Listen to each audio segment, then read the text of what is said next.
মেয়েটাও হয়েছে সেরকম, জানেন, একবেলাও বিনুকে ছেড়ে থাকতে পারে না।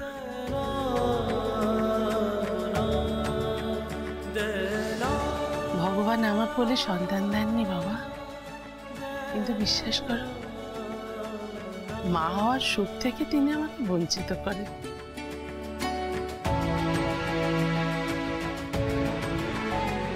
তোরা আজকের দিনটা থেকে যা দিদি। উমা, এ আবার কেমন কথা? ওই দেখো তৈরি হয়ে বেরোচ্ছি এখন আবার। ভাই আজকে এগোই, ঠিক আছে সামনের বছর পুজোয় না হয় সবাই মিলে। তোকে যা বললাম সেটা শোন, কাল সকালে একটা কাজ আছে, সেটা সেরে সবাই একসঙ্গে বেরোবো না হয়। কি কাজ মেটানোর কথা বলছো তুমি অজয়? সই করে দাও।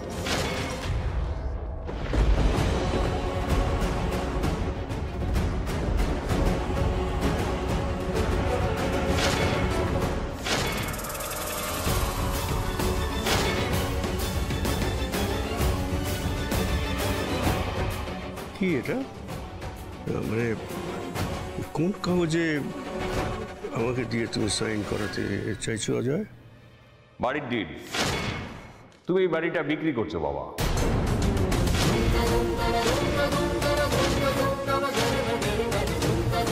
সাইনটা করে দাও।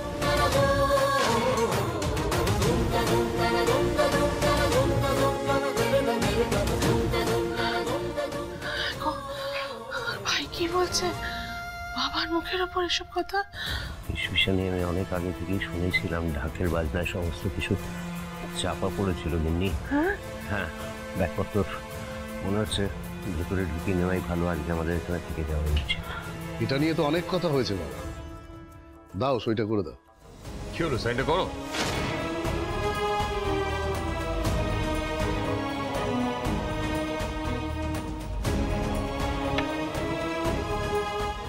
গিন্নি, মিললো আমার কথা? বলেছিলাম না স্নেহে অন্ধ হইও না। মিললো আমার কথা? বাবা আমাদের একটু প্র্যাকটিক্যালি ভাবতে হবে, আর আবেগে ভেসে থাকার কোনো জায়গা নেই।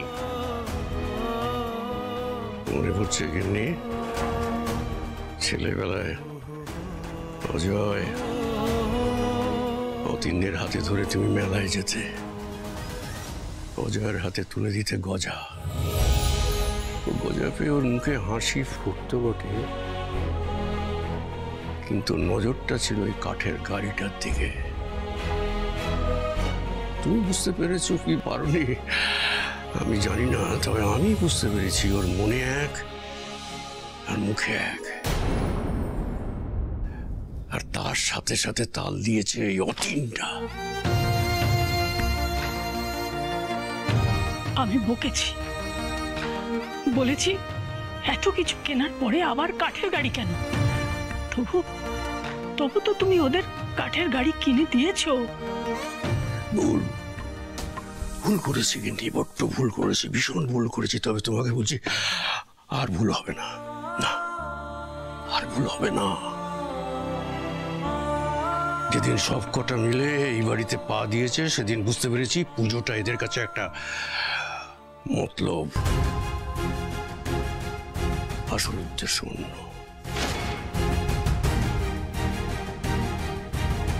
আরে অজয়, তুই জাজ হয়েছিস, হ্যাঁ? বিরাট জাজ। আরে তুই জাজ হয়েছিস, আমি তোর বাপ। তুই হা বললে আমি হাওড়া বুঝি। এই জন্যে তোরা এই বাড়িতে এসেছিস? হ্যাঁ হ্যাঁ হ্যাঁ, এই জন্য এসছে। ওরা বুড়ো বাপ মনে দেখতে আসেনি গিন্নি। আর এদের কাছে নাকি শিকড়ের টান, সব মিথ্যে, সব মিথ্যে। আর মায়া জড়িও না গিন্নি, মায়া জড়িও না। এবার মায়ার ফাঁদ থেকে বেরো।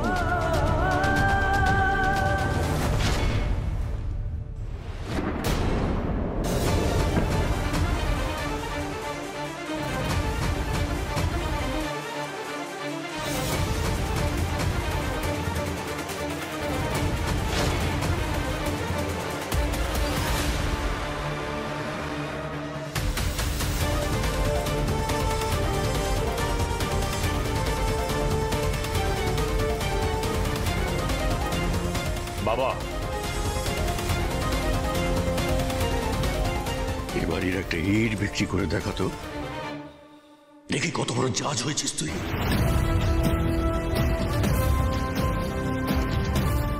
মাকে মায়া কেটে বেরিয়ে যেতে বলে তুমি নিজেই মায়া আগলে বসে আছো বাবা। নস্টালজিয়া আর পুরনো স্মৃতি ছাড়া কি আছে এই বাড়িতে?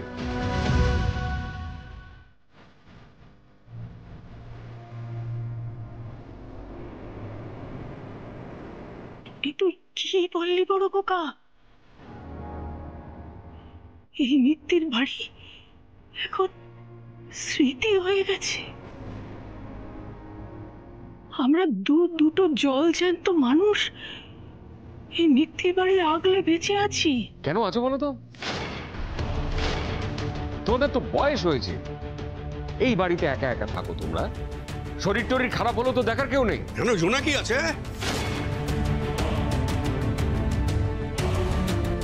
তোমাদের চিন্তা করতে হবে না আমাদের নিয়ে। ওই জোনাকি কেউ ওর ভরসায় তোমাদের রেখে আমরা নিশ্চিন্তে বসে থাকবো? আমাদের নিয়ে চিন্তা হয় তোমাদের? হ্যাঁ, চিন্তা হয় বলেই এত কিছু ভাবা। আর বলতে পারো আমরা ডিসাইড করেই ফেলেছি, এই ভাঙা বাড়ি আগলে বসে থাকার চেয়ে আরো অনেক বেটার অর্গানাইজড লাইফ পাবে তোমরা কলকাতায়। তাছাড়া আমাদের বাড়ির পাশাপাশি থাকলে আমরা তোমাদের খোঁজ খবরও রাখতে পারবো। কাছে থাকলেই যে তোমরা পাশে থাকবে সে গ্যারান্টি কে দেবে? আসতে যেতে পারি না তো ওই দূরে থাকো বলেই বাবা। তাছাড়া কাজ থেকে সব সামলেই এত দূর আসা। তাই করোনার সময় কি কাজ ছিল তোমাদের? হ্যাঁ, ওই যে মহামারীটা গেল, ওই মহামারীতে কিভাবে সামলেছেন তোমাদের মা সেটা আবার ভাবতে পারো? এই বৃদ্ধ বয়সে আমাকে লাঠি ঠুকে ঠুকে বাজারে যেতে হয়েছে দুটো খাবারের জন্য। ওই খাবার না পেলে এই দুটো বুড়ো বুড়ি মরে যেত। আশা তো দূর, এটা টেলিফোন করে তোমরা খবর নিয়েছো কেমন আছো বাবা, কি খাচ্ছ তোমরা, একবার খবর নিয়েছো টেলিফোন করে? বড় বড় কথা বলছো যত সমাজ, বড় বড় কথা। আচ্ছা, কাটিয়ে তো দিয়েছি দুজনে, আবার কেন সেসব কথা তুলছো? আজ না বললে আর কবে বলবো গিন্নি বলো তো? আর কবে বলবো? এই বাড়ি থেকে বেরিয়ে যাওয়ার পর ওরা কি আর এই বাড়িতে কখনো পা রাখবে? স্বার্থ সিদ্ধি হয়ে যাবে, পা রাখবে না। তখন তোমার নতুন কথা, পুরনো কথা এসব কিচ্ছু বলার সুযোগ থাকবে না গিন্নি। এ তুমি কি বললে?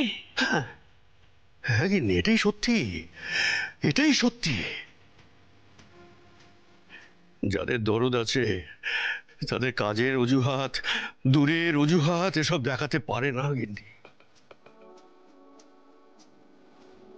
এই তো এই তো এই তো সব সামনে দাঁড়িয়ে আছে, সব সামনে দাঁড়িয়ে আছে। জিজ্ঞেস করো তো এদের, জিজ্ঞেস করো তো এদের, এরা কেউ জানে কি না? কেউ কি জানে যে আমরা কি ওষুধ খাই, আমাদের কি অসুখ, আমাদের কত ওষুধ লাগে, এরা কেউ জানে? ভুল হয়ে গেছে বাবা, বাবা বড্ড বড় ভুল হয়ে গেছে বাবা, ভুল হয়ে গেছে। আমি সব জানি বড় বৌমা, তুমি কতটুকু স্পেস পাও সেটা আমি খুব ভালো করে জানি। তুমি ভুল বুঝে আর কি করবে? শোনো, তোমরা নিজেদের জীবনে বিরাট বিরাট সব জায়গায় পৌঁছেছ, কিন্তু এতটাই বড় হয়েছে যে বাপ মায়ের চোখে ছোট হতে আর বাঁচছে না।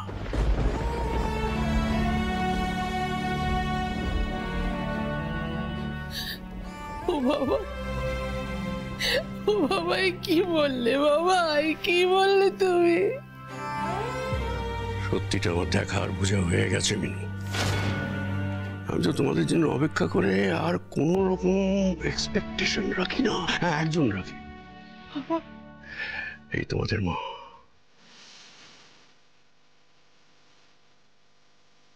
তোমাদের জন্য পায়েস রান্না করে রাখে, এই আশায় যে তোমাদের জন্মদিনে তোমার মা পায়েস রান্না করে রেখেছে, সেই পায়েস তোমরা মার সামনে বসে খাবে।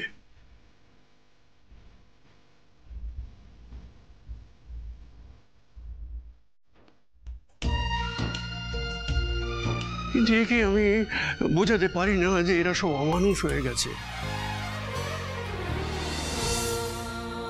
তোমার আর আমার অপেক্ষার আর কোনো দাম নেই এদের কাছে।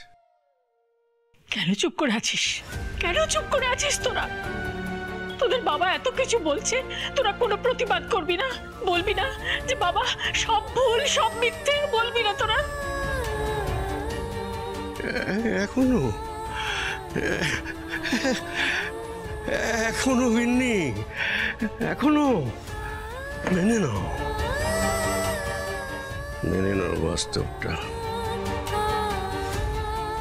তোমার 4 ছেলে মেয়ে যাদের তুমি বুক আগলে বড় করেছ,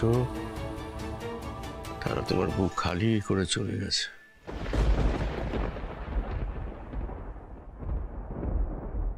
আমরা দুজনে এখন একা। রোজ রাত্রে বড় ভয় করে আমাদের যদি হঠাৎ করে শরীর খারাপ হয়, ডাক্তারকে ডাকবে। সেই আতঙ্কে, সেই ভয়ে আমরা বেঁচে আছি। সব দল বেঁধে এখানে এসে হাজির হয়েছে। আমি বুঝি সব স্বার্থপর, নিজেদের কাজ সিদ্ধি করবার জন্য এখানে এসেছে। সব স্বার্থপর। হ্যাঁ, এসেছি স্বার্থে, আর সেটা হচ্ছে বাড়ি বিক্রি। এবার আমি বাড়িটা বিক্রি করেই এখান থেকে যাব বাবা।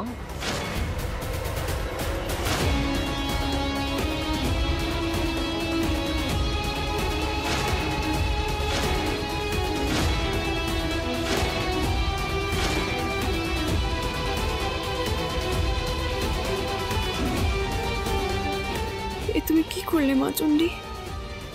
এই ঝড় এবার কে থামাবে? নাতিবাবু, নাতিবাবু কোথায়? আজ নাতিবাবু ছাড়া দাদুকে কেউ থামাতে পারবে না। যাই।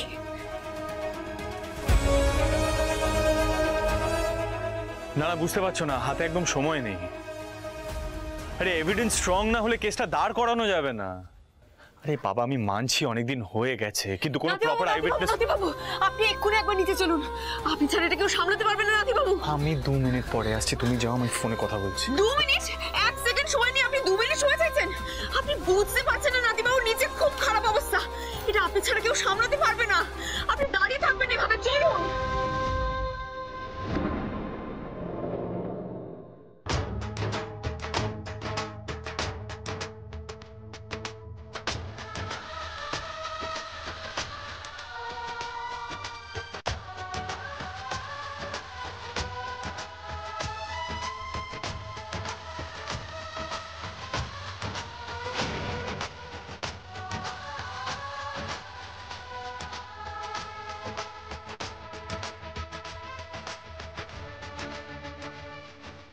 আমি পরে ফোন করছি। চলুন।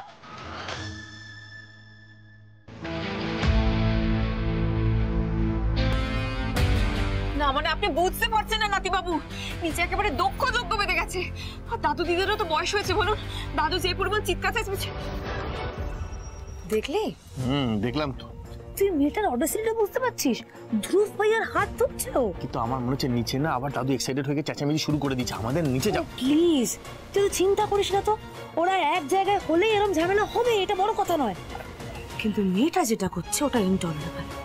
আমাকে এক্ষুনি সঞ্জয়দিকে পুরোটা জানাতে হবে। এখন দরকার নেই, আগে নিচে চল, পরে কথা হবে। কি করছিস তোর অজয়? কি করছিস এসব? এতটা সময় একসঙ্গে রইলুম, কত আনন্দ করলুম। ওরা এখনো তো বাড়ির বাইরে পা দিতে পারেনি, এর মধ্যে বাড়ি বাড়ি করে এত ঝামেলা শুরু করে দিলি তোরা। দিদি, তোকে এমনিতেই কোনো দায়িত্ব নিতে হয় না, তুই অনেক দূরে থাকিস। প্লিজ এর মধ্যে কথা বলতে আসিস না। তোমরা কোন অধিকারের কথা বলতে এসছো? মিনু যদি কোনো দায়িত্ব না নিয়ে থাকে, তোমরা কি তোমাদের দায়িত্ব কর্তব্য সব পালন করেছো? হ্যাঁ, তর্কের খাতিরে যদি ধরে নিই যে তোমরা কিছুটা দায়িত্ব পালন করেছো, সেই জোর খাটিয়ে কি এই বাড়ি বিক্রি কথা বলা যায়? এটাই তাহলে তোমার শেষ কথা, তাই তো বাবা? আজীবন আমার এটাই শেষ কথা থাকবে। বেশ, তাহলে আমরা চলে যাচ্ছি। কিন্তু এটা যে আজীবনের মতন যাওয়া, এটাই কিন্তু আর কোনো লুকোচাপা রইল না। একটু আগে সবার সামনে মাকে তুমি এই কথাটা বলেছো। থাকো, এই ভূতের বাড়িটা জখের ধনের মতন আগলে পড়ে থাকো তুমি, আমরা মরলে ওখানে আসবো না। চলো দাদা। মেজো খোকা, এ তুই কি বললি রে? আর কোনোদিন আসবে না? এই বুড়ো বাবা মাকে ছেড়ে চিরদিনের মতো চলে যাবি? সেটা তোমরা করতে বাধ্য করলে মা। আমাদের কথাটা একবার ভাবো, আমরা কি খুব কিছু বেশি চেয়েছিলাম? তোমাদের বয়স হয়েছে তাই বলেছিলাম যে চলো আমাদের সাথে গিয়ে থাকবে। তোরা আমাদের সাথে রাখতে নিয়ে যাচ্ছিস। আরে সাথে কি করে থাকি? আমরা তো ফ্ল্যাটে থাকি। আরে সাথে না থাকলেও পাশে কোথাও থাকবে। নাতি নাতনিরা আছে, তারাও সাথে থাকবে। নাতি নাতনি? এই যে এখানে থাকলো, একদিনের জন্য আমার ঘরে এসছে, দাদুর ঘরে এসছে, এসে একবারের জন্য জিজ্ঞেস করেছে দাদু কেমন আছো? এইটুকু বয়স থেকে দেখছি, তারপরে তো আস্তে আস্তে এত যাকে বাদ দাও, এসব কত বাদ দাও। কাছে আসার মতো একটা পরিবেশ থাকা দরকার বাবা। আরে ওদেরও একবার সুযোগ দিয়ে দেখো, তাহলে দেখবে ওরাও তোমার আদরের নাতির মতো তোমার কাছে আসবে, দাদু ঠাম্মিকে ভালোবাসবে। সবাই আমাদের আদরের বড় খোকা। কই ধ্রুব দাদু ভাইকে তো কাছে আসার ভালোবাসার মতো পরিবেশ তৈরি করে দিতে হয়নি। সে যা করেছে নিজের গরজেই করেছে। ব্যাস ব্যাস ব্যাস ব্যাস, যথেষ্ট হয়েছে, অনেক বলেছে, আর দরকার নেই। এই মিত্তির বাড়ি নিয়ে আর কেউ কোনো কথা বলবে না। এই বাড়িটা আমার কাছে স্কয়ার ফুট মাপা ইট কাঠ সিমেন্টের ইমারত নয়।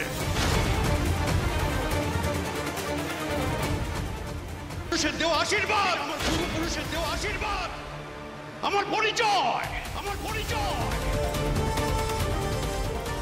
সেই পরিচয় বিক্রি হয় না, সেই পরিচয় বিক্রি হয় না।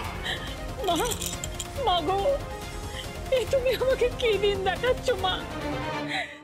যে ভিটে থেকে আমার ছেলে মেয়েরা প্রতিষ্ঠা পেল, বড় হলো, সেই বাড়ি ছেড়ে তারা চলে যাচ্ছে।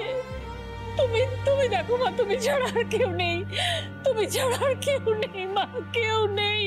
মা গো, অমন করে বলো না মা। এই দেখো না, দেখো তাকিয়ে তোমার সবাই আছে।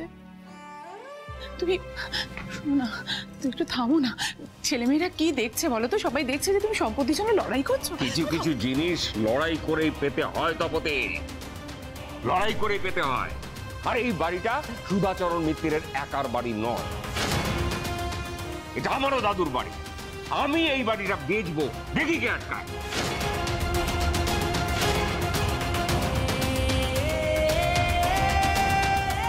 আর আমি এতদিন ধরে এমনি এমনি ভাঙা বাড়িতে পড়ে আছি? হ্যাঁ, আমার কোনো সময় দাম নেই?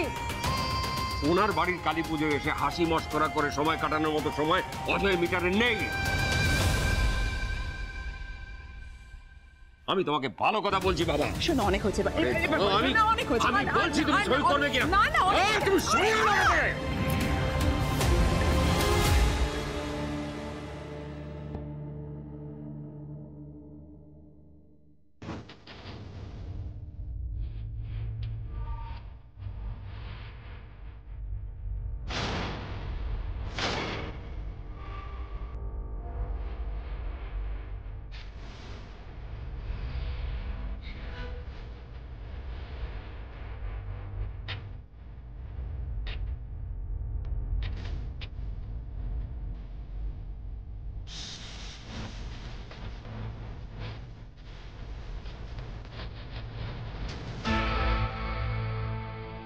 জাস্টিস অজয় মেটাই না। ভারতীয় আইন অনুযায়ী সুধাচরণ মিত্তির তার নিজের ছেলেদের ওপরে ট্রেসপাসিং এর কেস করতে পারে। ভালো লাগবে যদি মামলা কোর্টে ওঠে, ভালো লাগবে যদি বিচার চলে। এর ভেতরে তুমি কোনো কথা বলবে না। কথা তো আমি বলবোই জাস্টিস অজয় মেটা, কথা তো আমি বলবোই, কারণ আমি সত্যি কথা বলি। এই বাড়িটা সুধাচরণ মিত্তিরের বাড়ি। এখানে যা ডিসিশন মেকিং হবে সেটা শুধুমাত্র সুধাচরণ মিত্তিরের হবে। আর এই বাড়ির লোকজন যত তাড়াতাড়ি এই ব্যাপারটা বুঝে নেবে তাদের জন্য ততটাই ভালো।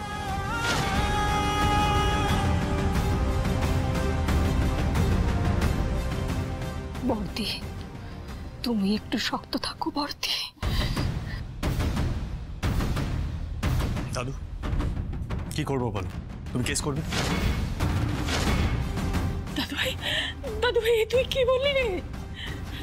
যাদের আগলে ধরে রেখে এত বড় করে তুলেছি তাদের বিরুদ্ধে তোর দাদু কোর্টে যুদ্ধ করবে? আবেগ, তাই নাকি থাম্মি? আবেগ? যারা আবেগের মূল্য দিতে জানে না থাম্মি, তাদের আবেগ দেখানোটা একটা বোকামি।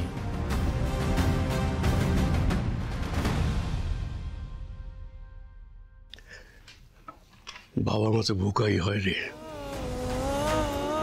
বোকা না হলে তাদের সমস্ত কিছু উজাড় করে দিয়ে তারা সন্তানদের মানুষ করে। বোকা না হলে তারা চায় যে তাদের সন্তানের বাপ চায় যে তার ছেলেও তাকে ছাপিয়ে যাক, আরো প্রতিষ্ঠা পাক, এতটা উন্নতি করুক যে এই জন্ম ভিটেটাকে ভুতুরে বাড়ি বলতেও পারবে না।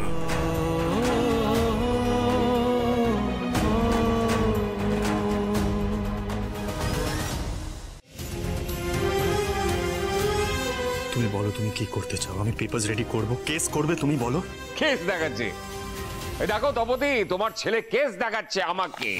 হ্যাঁ, একটা কেস জিততে যে নাস্তানাবুদ হয়ে যায়, সে কেস দেখাচ্ছে আমাকে, ওর বাবাকে। কটা কেস জিতেছে জীবনে, আর কি মনে করে নিজেকে যে রঘু রায়ের এগেন্সটে গিয়ে কেস নিয়ে নিল? আমি আপনার বিরুদ্ধেও কেস নিতে পারি, জাস্টিস অজয় মেটার, কিন্তু আমি সেটা চাই না। একটা কথা মাথায় রাখবেন, এই পরিবারের আপনার কাছে কোনো মূল্য না থাকতে পারে, কিন্তু আমার কাছে আছে জাস্টিস অজয় মেটা। কি বলতে চাইছো তুমি? বিশেষ কিছু নয়, বিশেষ কিছু নয়, খুব সামান্য একটা কথা। এই বাড়ির লোকজন সুধাচরণ মিত্তিরকে যতই আঘাত দিক না কেন, আমি কখনো তাকে ছুঁড়ে ফেলতে পারবো না, কারণ আমি সুধাচরণ মিত্তিরের নাতি।